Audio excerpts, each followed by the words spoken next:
नमस्कार दोस्तों। आज के पेरेंटिंग सीरीज़ का ये थर्ड एपिसोड है जिसमें हम उसी बात को कंटिन्यू करेंगे, how to educate your child.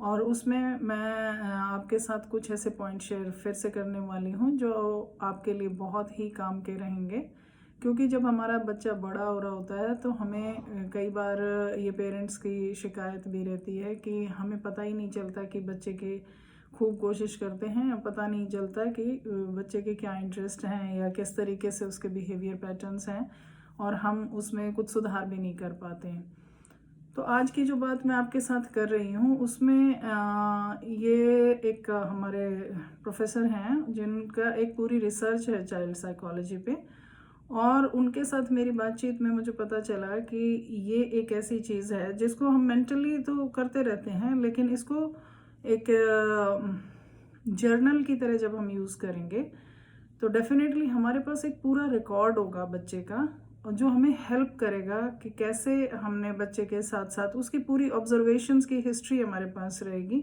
और उसके बेस पे हम बात कर पाएंगे या समझ पाएंगे बच्चे को अच्छी तरीके से और रेमेडियल एक्शंस ले पाएंगे। तो आज के इस एपिसोड में मैं आपसे ये भी कुछ बात करूँगी, साथ में क्या नहीं करना है, यानी कि some dos and some don'ts, we will discuss that. So let us start with some do's. So first thing first is that we all parents who are very well aware, we should maintain a journal for a child. बच्चे को तो diary लिखने को हम कहते ही हैं, लेकिन एक डायरी हमने भी बच्चे के लिए लिखनी है। बेटर होगा हम अपने लिए भी लिखें, लेकिन कम से कम हम बच्चे के रूटीन को ज़रूर उस डायरी में नोट करते रहें। फॉर एग्ज़ाम्पल, आपको सुबह से शाम तक के बच्चे के रूटीन का पूरा ध्यान रखना है। बच्चा, ये ख़ास तौर पे हम बात करते हैं आपके 1 साल से लेके 5 साल तक के बच्चे का, वहाँ पे आपने पूरा ध्यान रखना है, क्योंकि बच्चा पूरा आप पे निर्भर है। तो आपने उसका सुबह से लेके शाम तक का एक रूटीन आपने देखना है कि बच्चा सबसे पहले उसके सोने जागने के टाइमिंग्स क्या हैं।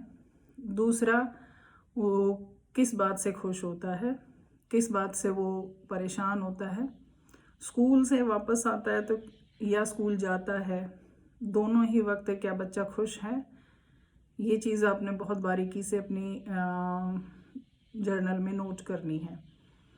किसी पर्टिकुलर दिन बच्चा स्कूल जाते हुए बड़ा खुश है तो आप वो भी ऑब्जर्व करें, बच्चे से पूछें कि आज ख़ास बात क्या है। ऐसे ही उसके न्यूट्रिशन का आपने पूरा ध्यान रखना है। बच्चे को आपने कितना उसके एज के अकॉर्डिंग क्या आप प्रॉपर उसे डाइट दे रहे हैं, उसके खाने में क्या क्या शामिल है। कहीं ज़्यादा फास्ट फूड में तो बच्चा नहीं है, तो ये सारी चीज़ें उसके दिमाग पे बहुत असर डालती हैं, तो आपने ये चीज़ों का बहुत ध्यान रखना है। साथ में भोजन या खाने का जब भी आप ख्याल रखेंगे तो ये बात तो पूरी तरीके से आप ध्यान रखें कि आजकल पेरेंट्स जल्दबाजी के लिए न्यूट्रिशन पे ध्यान नहीं दे रहे हैं। फटाफट कुछ भी बनाया, और बिस्किट वगैरह, मैं यूट्यूब पे बहुत सारे वीडियोस ऐसे देखती हूँ कि फटाफट स्नैक्स बनाए और बच्चे के टिफ़िन में डाल के दे दिए। प्लीज़ आप उसको अवॉइड करें, वो बच्चे की सेहत, दिमाग के लिए बहुत हानिकारक है। दिमाग चलता है ऑक्सीजन से, तो कोशिश करें बच्चों को फिज़िकल एक्टिविटी भी कराएं। इसमें भी आप अपनी डायरी में नोट करें कि बच्चा दिन भर में कितना उसने फ़िज़िकल एक्टिविटी की। आपके ये भी नोटेड होना चाहिए कि बच्चे ने मोबाइल कितना यूज़ किया, क्योंकि आजकल का बच्चा बड़ों से भी ज़्यादा मोबाइल यूज़ कर रहा है, तो ये भी आपने उसमें नोट करना है। कहने का मतलब ये है कि आपने बच्चे की हर छोटी मोटी एक्टिविटी पे एक नोटिस रखना है, उसको नोट डाउन करना है। आपको ये इससे आपको एक टाइम के बाद अंदाज़ा हो जाएगा कि आपका बच्चा किन चीज़ों में ज़्यादा इंटरेस्ट ले रहा है और किन चीज़ों से वो परेशान हो रहा है। हर चीज़ को नोट रखना है। बाहर जाता है तो कितना खुश होता है, किन कपड़ों को पहन के खुश होता है, किन कपड़ों से वो परेशान होता है, किस चीज़ को खाने से उसका स्टमक अपसेट हो जाता है, कौन सी चीज़ उसकी सेहत को सूट कर रही है। ये सारी चीज़ें आपने उस जर्नल में मेंटेन करनी है। And then you will find a record at the end of the month, and you will be able to understand your child in a better way. Then there are certain don'ts, जो कुछ बातें आपने नहीं करनी है बच्चे के साथ। कई बार क्या होता है, हम बहुत बच्चे की हर जिद को मान लेते हैं। वो जो खाना चाहता है या पैसे ले जाना चाहता है स्कूल में, और वो थोड़ा रोना शुरू करता है और आप उसकी बात मान लेते हैं। ये नहीं करना है। लेट हिम क्राई, रोने दो बच्चे को। कितनी देर रोएगा? आप इतनी जल्दी ना मेल्ट हो जाया करें कि फटाफट बच्चे ने जो मांगा आपने उसको दे दिया। ये बच्चे की टेक्निक होती है। He is very smart. बच्चा बहुत तेज़ होता है। वो जानता है कि आपको कैसे उसने मेल्ट कर लेना है। तो ये नहीं करना है। वो कितना भी ज़िद करे, आपने ये चीज़ें पे ध्यान नहीं देना। जो गलत है वो गलत है इन एनी केस। दूसरी चीज़ जो आपने करनी है, मोबाइल से बच्चों को दूर रखना है। आजकल का ये शेड्यूल ही कुछ ऐसा हो गया हम वर्किंग विमेन का कि हम फटाफट जैसे ही बच्चे ने रोया या बच्चा आपको परेशान कर रहा है, आप फट से एक मोबाइल उसके हाथ में पकड़ा देते हैं। इस चीज़ को आपने अवॉइड करना है। ये आप उसको इसका ऑल्टरनेट ढूंढें। कोई ना कोई ऐसी चीज़ ला के रखें, कोई रीडिंग बुक, कोई ऐसी क्रिएटिव एक्टिविटी, कोई पेंटिंग बनाने को दे दें, कुछ भी दे दें। Allow them to do something creative rather than getting into mobile phones. तो आपने ये सारी चीज़ों को अवॉइड करना है।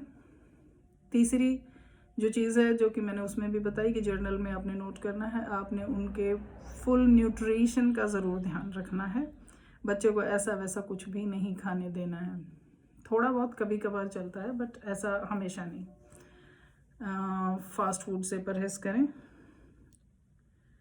जो हम मैंने वीकेंड्स पे ये बहुत समस्या देखी है कि सारे बच्चे बाहर, मैं कभी जाती हूँ मार्केट तो मैं देखती हूँ हर कोई आदमी ना बाहर वो स्टॉल्स पे कुछ ना कुछ खा रहा होता है।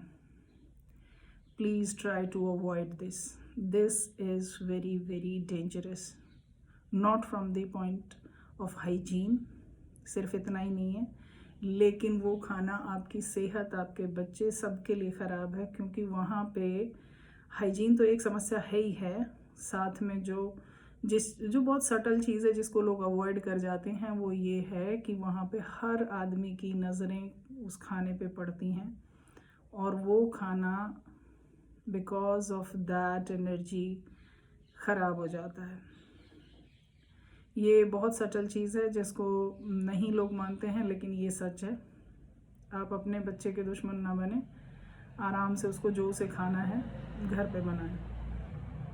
तो मैंने आज आपसे ये कुछ बातें की कि क्या आपने करना है बच्चे के साथ और क्या नहीं करना है। सबसे पहले आप एक जर्नल शुरू कर दें।